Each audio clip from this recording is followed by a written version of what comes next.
Within the Sandbox virtual world, you can own, buy or rent land using the in-game currency, $Sand. Using the built-in graphics editor VoxEdit, the Sandbox founders encourage users to create voxelized versions of their characters, buildings and assets.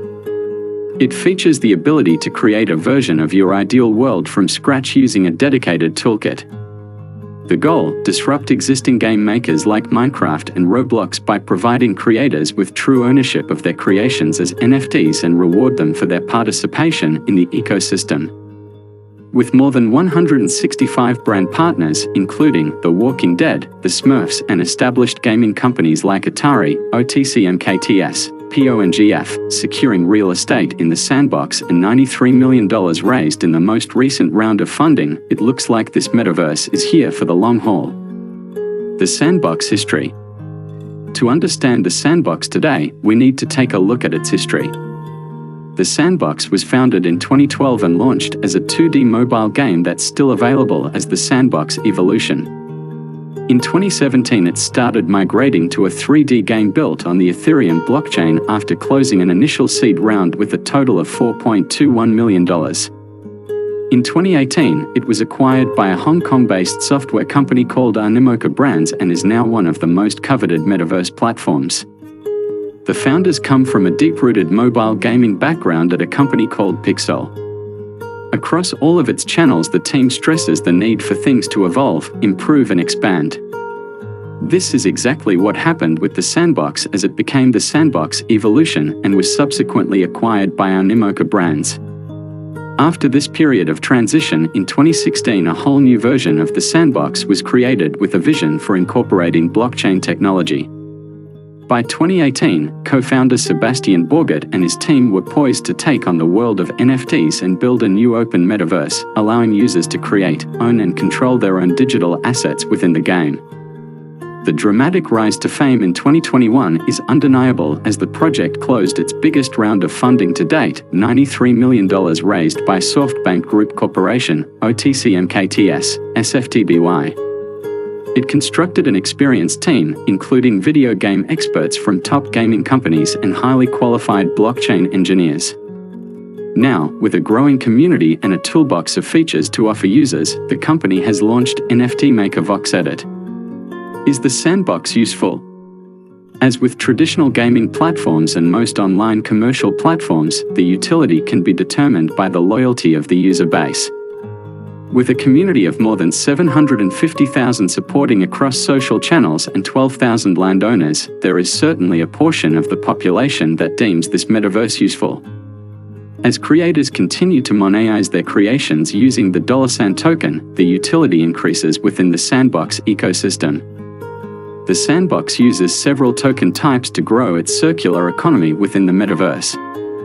Sand is the main cryptocurrency most investors buy, and it's an ERC-20 token used as the basis for all transactions.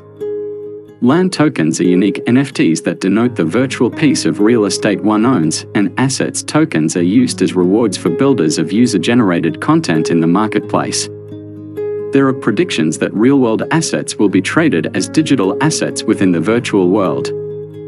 However, the existing community is currently in building mode, and Sand will continue to be used to purchase services, trade assets, play games, create assets and govern the virtual world through voting and staking.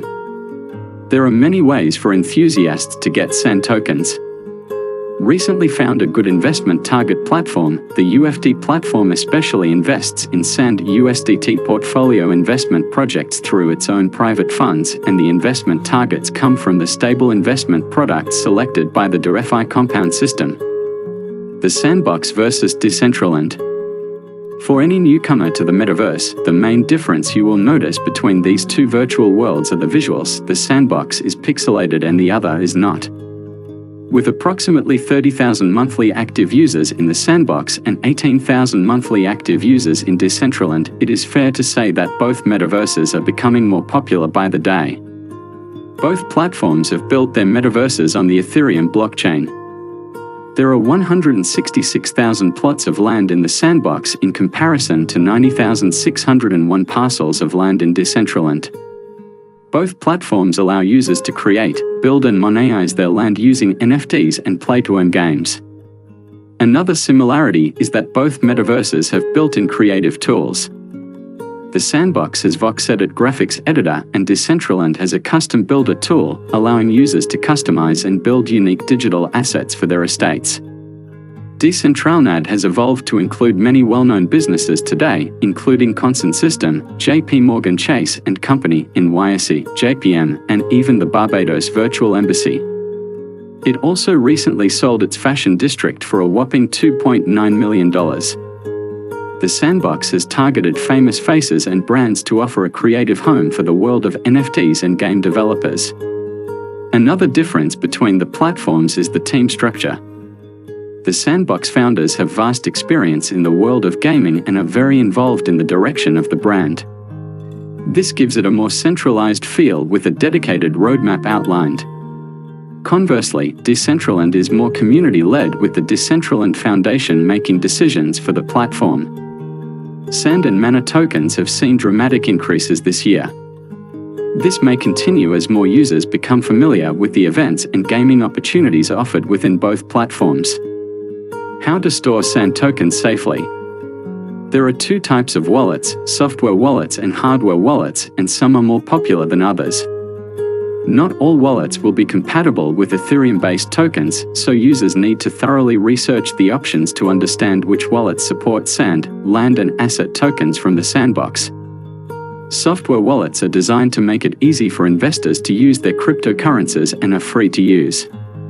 Coinbase Global Incorporated, Nasdaq, Coin, Crypto.com and BlockFi offer software wallets. Hardware wallets are physical devices that store crypto offline. These are considered to have a higher level of security and are used as an intended saving mechanism. Ledger and Trezor are the most popular hardware wallets. The easiest way to keep $Sand tokens securely is to store them in a hard wallet like Ledger. Wallets like Ledger support all major decentralized finance (DeFi) assets, including $Sand as an ERC-20 token on Ethereum. These hardware wallets are specifically designed to protect a user's digital assets. Does the Sandbox have a future? The Metaverse mania may very well continue into the future with the influx of big brands and individuals who realize the potential of building communities in the virtual world. Companies are seeing workers of all ages reimagining their careers entirely and searching for new opportunities where they can work from home. Perhaps the Metaverse is key to providing these opportunities.